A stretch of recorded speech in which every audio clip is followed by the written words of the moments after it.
সুপ্রিয় দর্শক, লা ইলাহা ইল্লাল্লাহর সাথে মুহাম্মদ রাসূলুল্লাহ এটা বলা যাবে নাকি বলা যাবে না? এটা বললে শিরক হবে নাকি হবে না? এই কথাটি কোরআন হাদিসে কোথাও আছে নাকি নেই? এ বিষয়ে জানতে আজকে আমাদের দেশের 10 জন বিজ্ঞ আলেমের মুখে বক্তব্যটি শুনবো। চলুন আজকে তাদের একে একে বক্তব্যটি শুনে আসি। তো প্রথম বক্তব্য রাখবেন আব্দুর রাজ্জাক বিন ইউসুফ সাহেব। কালেমা তাইয়্যিবার প্রমাণ দেখবেন। কালেমা তাইয়্যিবা দেখেন, প্রমাণ পেশ করছি। আফজালু যিকরি লা ইলাহা ইল্লাল্লাহ, শেষ। এটার নাম হলো কালেমা তাইয়্যিবা, মুহাম্মদ রাসূলুল্লাহ, এটাই শেষ। দেখবেন এটার প্রমাণ। লাকিনু মাউতাকুম লা ইলাহা ইল্লাল্লাহ, তোমরা তোমাদের মমস্য ব্যক্তিকে লা ইলাহা ইল্লাল্লাহ বলে দাও, আর কোনো কথা নাই সামনে, এটুকুই শেষ। বুখারী মুসলিমে যে হাদিসটা এসেছে, কিয়ামত পর্যন্ত, অতদিন পর্যন্ত কিয়ামত হবে না যতদিন পর্যন্ত আল্লাহ আল্লাহ বলা মানুষ। এই হাদিসটাই যখন বাইহাকিতে এসেছে, তখন এসেছে যতদিন পর্যন্ত মানুষ লা ইলাহা ইল্লাল্লাহ বলবে ততদিন পর্যন্ত কিয়ামত হবে না। তাহলে শুধু লা ইলাহা ইল্লাল্লাহ তিনটা হাদিস পেশ করলাম, একটা মুসলিম, একটা আবু দাউদ, একটা বাইহাকি। শুধু লা ইলাহা ইল্লাল্লাহ। বলেন তো এই কালেমার নাম কি? কালেমা তাইয়্যিবা। এই পর্যায়ে বক্তব্য দেবেন শায়েখ আহমদুল্লাহ সাহেব। লা ইলাহা ইল্লাল্লাহ মুহাম্মদ রাসূলুল্লাহ বলা নাকি শিরক? মুহাম্মদ রাসূলুল্লাহ কি বলা যাবে না? কেন বলা যাবে না? মুহাম্মদুর রাসূলুল্লাহ ওয়াল্লাযীনা আমানু মাআহ, কোরআন কারীমের বাক্য এটি। অতএব এটি কেন বলা যাবে না? তবে হ্যাঁ, একজন মানুষের ঈমান আনার জন্য কালিমাতুত তাওহীদ বা লা ইলাহা ইল্লাল্লাহ বা আশহাদু আল্লা ইলাহা ইল্লাল্লাহ এটা বলা হলো তার জন্য প্রথম শর্ত। দ্বিতীয় শর্ত হলো ওয়া আশহাদু আন্না মুহাম্মাদুর রাসূলুল্লাহ। অতএব লা ইলাহা ইল্লাল্লাহ মুহাম্মাদুর রাসূলুল্লাহ বলাটা শিরক যারা বলেন তারা তাদের জ্ঞানের স্বল্পতার কারণে বলে থাকেন। এখন বক্তব্য দেবেন তারেক মনোয়ার সাহেব। আল্লাহর কথা থাকবে সবার উপরে। এই জন্য এই যে আমাদের দেশে লেখা হয় লা ইলাহা ইল্লাল্লাহ মুহাম্মাদুর রাসূলুল্লাহ পাশাপাশি, এটাও কোনো হাদিস দ্বারা স্বীকৃত না। এই কালেমাটা 6টি জায়গায় এসেছে বিশ্বনবী সাল্লাল্লাহু আলাইহি ওয়াসাল্লামের জীবনে। বদরের পতাকার ভিতরে এই কালেমাটা ছিল, উহুদের পতাকাতে ছিল, খয়বর দুর্গের পতাকাতে ছিল, বিশ্বনবীর আংটিতে ছিল লা ইলাহা ইল্লাল্লাহ মুহাম্মাদুর রাসূলুল্লাহ। কিন্তু লা ইলাহা ইল্লাল্লাহ ছিল উপরে, মুহাম্মদ রাসূলুল্লাহ ছিল নিচে। এটা পাশাপাশি ছিল না কখনো। এই পাশাপাশি লেখে এখন বেদাতিরা হয় মুহাম্মদ সাল্লাল্লাহু আলাইহি ওয়াসাল্লাম খোদা নেহি, খোদা সে জুদা নেহি, নাউযুবিল্লাহি মিন যালিক। মুহাম্মদ খোদা নয়, কিন্তু খোদার থেকে জুদাও নয়। এই জন্য এটা পাশাপাশি এভাবে আনেন নাই। আমাদের মসজিদগুলোর বাহিরে লেখা হয় এক পাশে আল্লাহ এক পাশে মোহাম্মদ, এটাও ঠিক না ইসলামিকলি, এটাও শিরকের ভিতরে পড়ে যাবে। কারণ আল্লাহ যদি আমরা যদি আরবি গ্রামার অনুযায়ী ধরি, আল্লাহ মুবতাদা, রাসূল মুহাম্মদ খবর। আল্লাহ মুবতাদা হয়ে গেল, খবর হয়ে গেল মুহাম্মদ, তাহলে আল্লাহকে আল্লাহ মুহাম্মদ, নাউযুবিল্লাহি মিন যালিক। যে ধারণা বিভিন্ন ফেরকাগুলোর আছে আমাদের দেশে। এই মুহূর্তে বক্তব্য দেবেন কাজী ইব্রাহিম সাহেব। লা ইলাহা ইল্লাল্লাহ মুহাম্মদুর রাসূলুল্লাহ হুবহু এইভাবে কোরআন কিংবা রাসূলের কোন হাদিসে আছে কিনা, এগুলো কিছু কিছু অতি পণ্ডিতের প্রশ্ন, বেশি মাত্রার বুঝ। এত বেশি বুঝছে যে 1400 বছরের কেউ এই প্রশ্ন তোলে নাই, কেউ বুঝেও নাই যে এখানে কোনো সমস্যা থাকতে পারে। আমাদের বাঙালি কোন পণ্ডিতের মাথার মধ্যে এই ভাইরাসটা ঢুকছে, বুঝেন না? লা ইলাহা ইল্লাল্লাহ কোরআনে আছে না নাই? হ্যাঁ, হ্যাঁ, আল্লাহু লা ইলাহা ইল্লাহু ফা'লাম আন্নাহু লা ইলাহা ইল্লাল্লাহ, সূরা মুহাম্মাদের 19 নম্বর আয়াত। ফা'লাম আন্নাহু লা ইলাহা ইল্লাল্লাহ। ক্লিয়ার? এখন বক্তব্য দেবেন ব্রাদার রাহুল সাহেব। লা ইলাহা ইল্লাল্লাহ মুহাম্মাদুর রাসূলুল্লাহ একসঙ্গে বলা যাবে কি যাবে না? জি, যাবে। অনেকে বলে থাকেন যে এই দুটো কথা একসঙ্গে বলা যাবে না, বলে শিরক হবে। আসলে কথাটা সঠিক নয়। আর অনেকে বলে এই মর্মে কোনো হাদিস সহিহ প্রমাণিত নয়। জি না, এটাও সঠিক নয়। ইমাম বাইহাকির কিতাব আসমা সিফাত হাদিস নাম্বার 198 এবং মুসনাদে আবি আল মুসিলি হাদিস নাম্বার 1803 সহিহ সনদে কালিমাত তাকওয়া লা ইলাহা ইল্লাল্লাহ মুহাম্মাদুর রাসূলুল্লাহ এই শব্দ মজুদ আছে।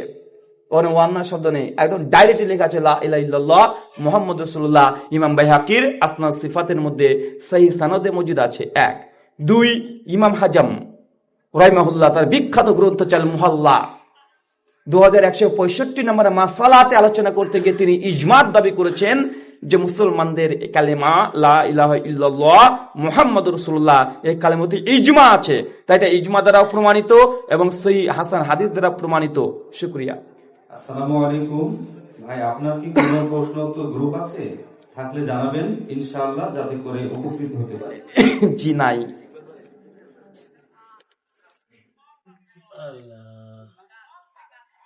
এই পর্যায়ে বক্তব্য দেবেন মতিউর রহমান মাদানী সাহেব।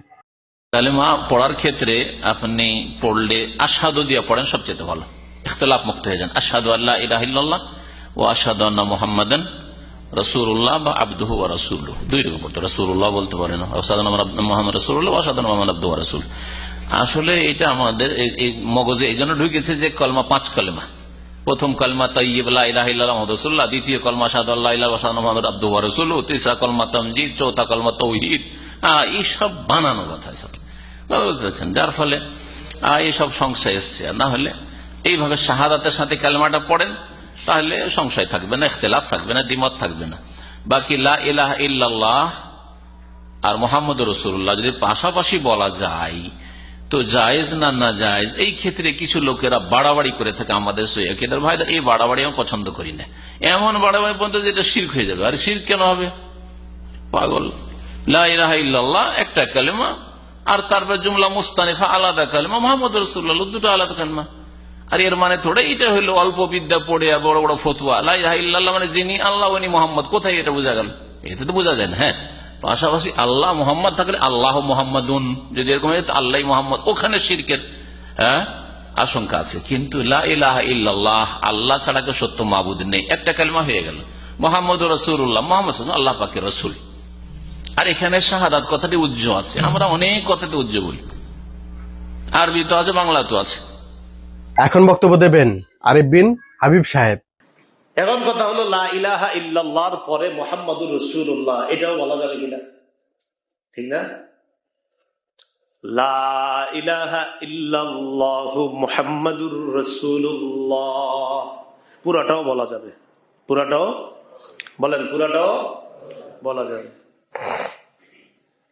ইমাম আবু হানিফা রাহমাতুল্লাহি আলাইহি রিসালার নাম আল আহাদিসুস সাবআহ মিনার রাসাইলিস সালাসিল হাদিসিয়া, 170 নম্বর পৃষ্ঠা। ইমাম আবু হানিফা রাহমাতুল্লাহি আলাইহি বলেন, লাকিতু সাবাতাম মিন আসহাবি রাসূলিল্লাহি সাল্লাল্লাহু আলাইহি ওয়াসাল্লাম, আমি রাসূলুল্লাহ সাল্লাল্লাহু আলাইহি সাল্লামের 7 জন সাহাবীর সাথে সাক্ষাৎ করেছি, সরাসরি দেখেছি। কয়জন? 7 জন সাহাবীর সাথে আমি সাক্ষাৎ করেছি। এর মধ্যে একজনকে আমি বলতে শুনেছি, তিনি বলেন, ক্বালা রাসূলুল্লাহ সাল্লাল্লাহু আলাইহি ওয়াসাল্লাম, আল্লাহ নবী বলেন, দাখালতুল জান্নাহ, আমি জান্নাতে প্রবেশ করলাম, ফারাআইতু ফি আরিজিল জান্নাহ লা ইলাহা ইল্লাল্লাহু মুহাম্মাদুর রাসূলুল্লাহ। নবী বলেন, আমি জান্নাতে প্রবেশ করলাম, স্বর্ণাক্ষরে জান্নাতের একটা জায়গায় এই বাক্য লেখা দেখলাম, লা ইলাহা ইল্লাল্লাহ মুহাম্মাদুর রাসূলুল্লাহ। এই পর্যায়ে বক্তব্য দেবেন মহসিন সাহেব। লা ইলাহা ইল্লাল্লাহ মুহাম্মাদুর রাসূলুল্লাহ, এটা লেখা যাবে কিনা?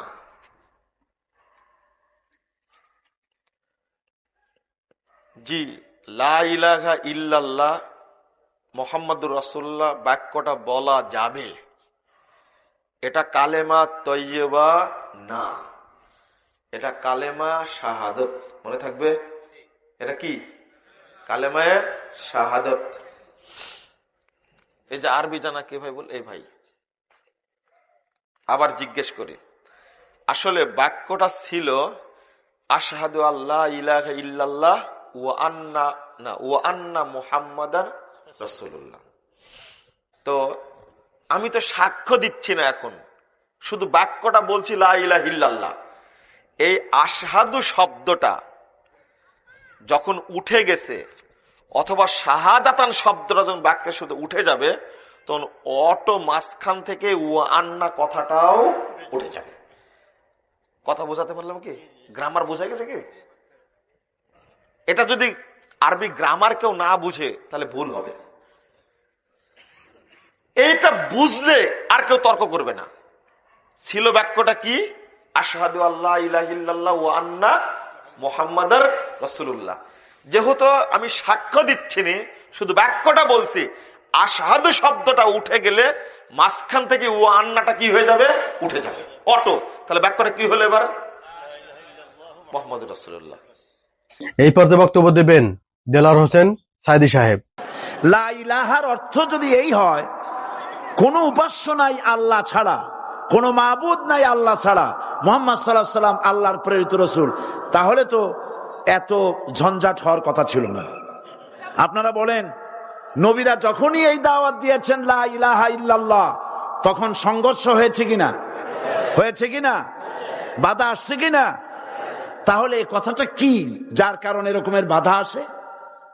লা ইলাহা ইল্লাল্লাহ, এর চাইতে বিপ্লবাত্মক, এর চাইতে রিভলিউশন সৃষ্টিকারী কথা আল্লাহর আকাশের নিচে জমিনের উপরে আর একটাও হতে পারে না। লা ইলাহা ইল্লাল্লাহ। ইলাহ শব্দের অর্থ শুধু উপাস্য আর মাবুদ নয়।